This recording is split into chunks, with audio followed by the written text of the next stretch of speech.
Valeria Vargas Valverde experienced a miracle through Carlo Acutis.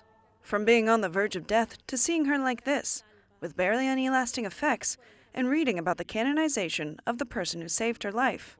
Carlo saved both of us. He saved Valeria, and he saved me too. Valeria is only a child, so when you're about to lose the person you love the most, which in my case is Valeria, and suddenly these kinds of things happen, you definitely change. You change everything. Your life completely changes.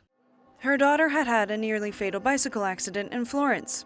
Traveling from Costa Rica, the mother then decided to go to Assisi on July 9th. She barely knew anything about Carlo Acutis at the time. If someone asks me what rationally made me make that decision, I don't have a rational answer. I just felt something. And as Carlo said, it's not me, it's God. God used me as an instrument for this, to go, to ask, and ask in front of Carlo's tomb on July 9th for about 4 hours. It was when she left the sanctuary where Carlo's body rests that Liliana felt something had happened. She was convinced her daughter would survive.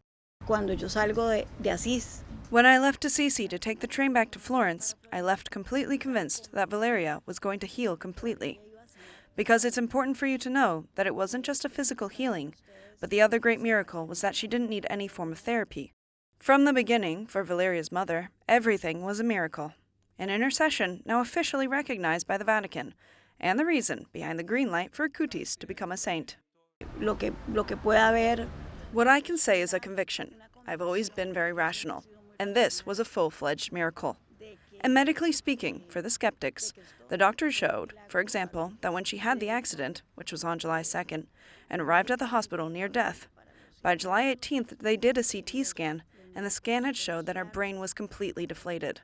Liliana had had the opportunity to meet Antonia Salzano, Carlo's mother, and was able to thank her for all the saint had done for Valeria.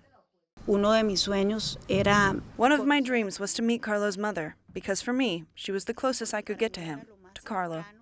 When I met her in Assisi, I gave her a very strong, warm hug.